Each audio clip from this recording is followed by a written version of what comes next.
Okay, so I don't think you can see me. There we are.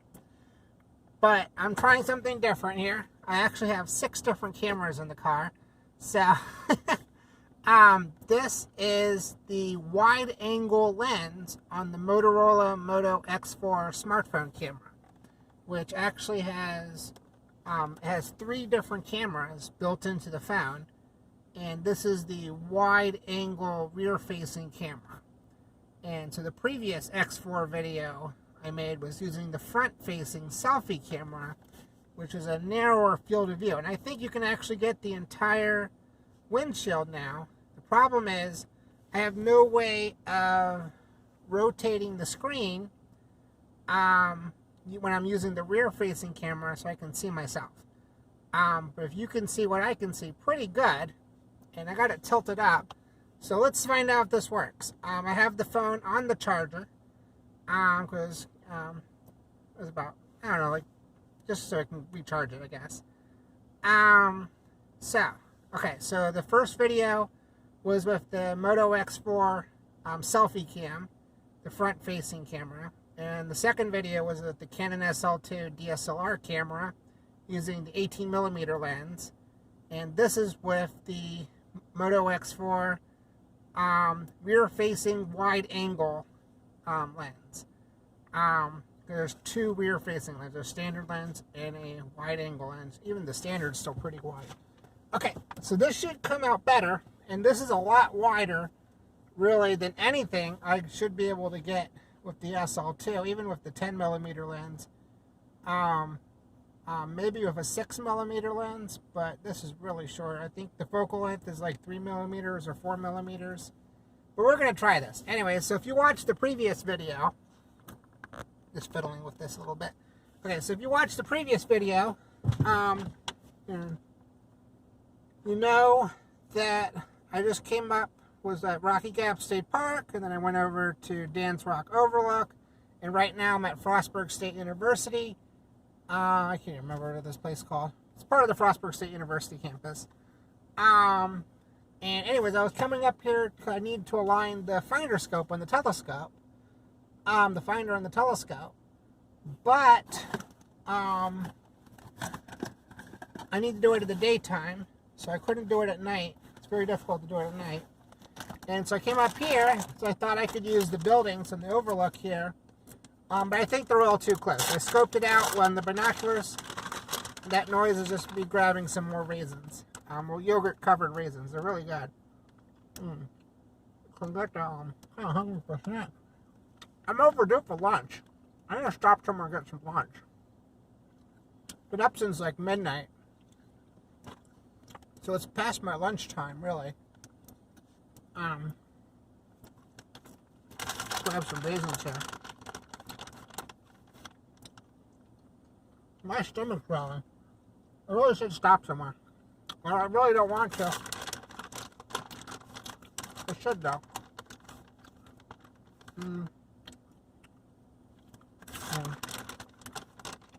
I had enough snacks in the car, though.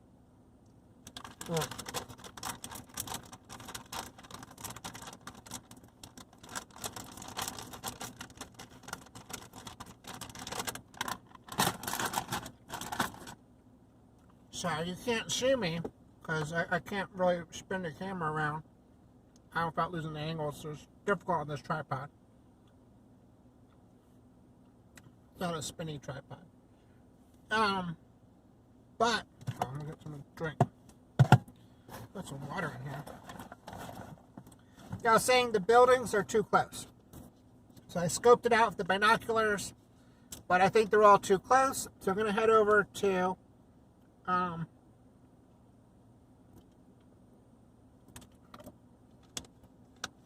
I'm driving from Frostburg State University to Allegheny College of Maryland because they have a nice radio tower up there that I've used to align finder scopes and equipment before. And the skies are completely clear right now, so maybe we can do some solar observing. All right. Because there are some sunspots up there right now. I'd set up the telescope here, but I don't want to have to set up the telescope twice. So aligning the finder scope is technically higher priority at the moment. All right, so let's go. And you'll get to see everything, hopefully, assuming the camera doesn't fall down. Because we're going to drive straight through Cumberland, the Queen City of Maryland. And in case you didn't know, it's getting a bit warm. Sun's up. Put down the windows a little bit. So in case you didn't know, the two largest cities in Maryland, the most populous city in Maryland is Baltimore, and the second most populous city in Maryland is Cumberland. And most people don't realize that, because Cumberland isn't the second largest city in Maryland anymore by population, but it used to be back in the day. The Baltimore became known as the King City, and Cumberland became known as the Queen City, because back in the old-timey sexist traditions, the Queen came second to the King. So, we got that nickname. Though technically, yeah, it is sexist. Because, Baltimore's the King because they're first, and Cumberland's the Queen because they're second. That's not right. But anyway, that's how I got the nickname. Baltimore's also known as the Charm City, I think. But that doesn't really relate to Cumberland. Alright, so we're going to take the interstate, because it's faster. And again, I can't see the camera, especially when I'm driving. So I don't know what you can see. So this is all just testing equipment, really. So I want to see, try it on. It's the third different camera. There are like 6 different cameras in here, so we can try each one. You don't have to try all of them, but. And then when you think about cameras plus lenses, but for these kinds of videos, you really want the wide angle, the widest angle possible. So I think I really need to get that 10mm lens. There's a bird. Sorry, I'm drinking soda, so put up the windows a little bit. Alright, so we're heading east. We're getting on the highway. Here we go. Off on the highway. Again, I can't look at the screen, so I don't know what you can see, or if it's working out or not. And the windshield's not very clean either. Sorry, I tried to clean it, but it's a mess. I need a car wash, but it's difficult to get a decent car wash anywhere. They cost money too, so why should I pay for car washes, when I can just wait until it starts raining? You probably can't hear me if I have the windows down. Alrighty, so we're on the highway. Again, I don't know what you can see. I won't know until I stop and watch the video. So, I didn't watch the whole video from the SL2. I didn't want to drain the battery. But, oh no, it's a deer. So I don't know if you can see the roadkill or not, or on the side of the highway. Someone hit a deer, so thankfully that's never happened to me. Well, I try to always be careful about that. See, it's pretty warm, so I want to put the windows down, or turn off the defogger, I guess.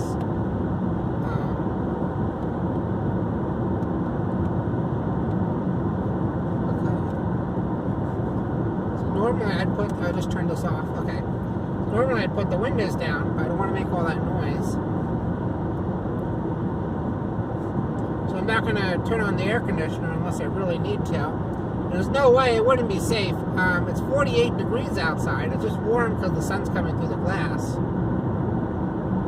And I see other people doing this, but you should never turn on an air conditioner if it's less than room temperature outdoors. Turn on a fan, put down a window or something like that. And don't use an air conditioner. Room temperature. People get confused about this too. Room temperature is exactly 20 degrees Celsius or 68 degrees Fahrenheit. That's set by international standard. So people say, oh, well, room temperature is 70, room temperature 60. No, it's 68. That's an international standard. So it's called standard temperature. Yeah. well, in chemistry, it's called standard temperature and pressure. 1 atmospheric pressure and then 20 degrees Celsius. So, you'd use 0, but that's the other standard. But so no one wants it to be 0 degrees. 20 degrees Celsius is the standard for room temperature. So it's primarily just a reference temperature for where they do, chemistry experiments, basically, or which chemical reactions occur.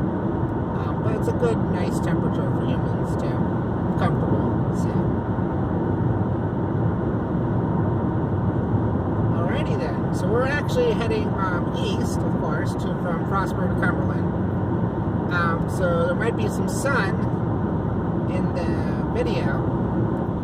But the nice thing about wide-angle lenses is the wider the angle, the less concerned you have to be about burning out the sensor if it accidentally points at the sun.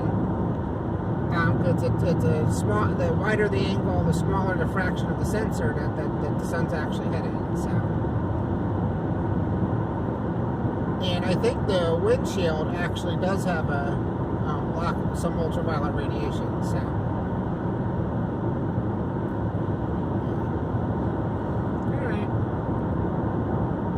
Scenery. So again, I can't see the camera, so I don't know if you can actually see all the scenery.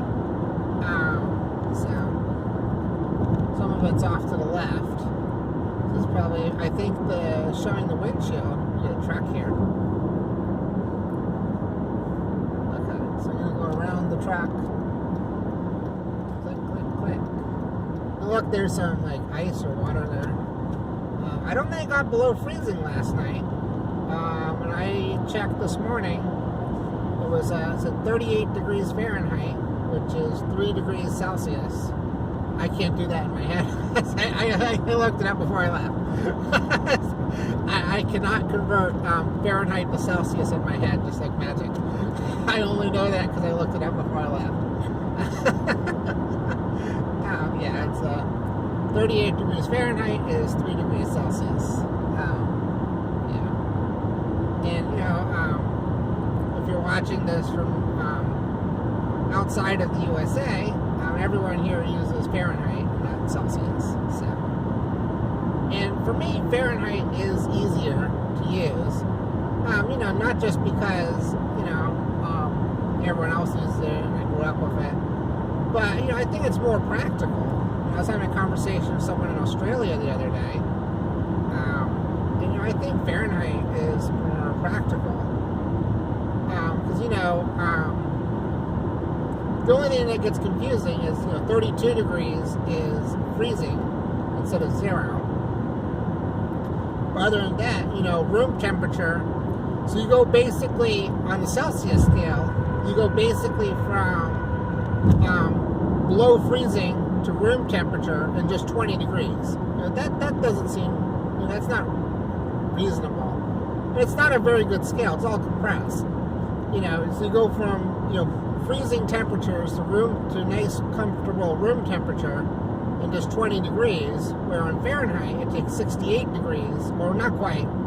Well, what was it, 68, 32? I can't do math in my head, especially not while driving. But that's about 50 degrees.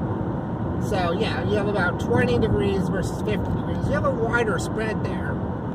And if you're, measuring fevers, for example, for fevers in human beings, you know that 98.6 is normal. And you go a little bit above that or below that. But, anything over 100, you should start getting worried. That's a red alarm there. You have 100 degrees body temperature, you should be worried.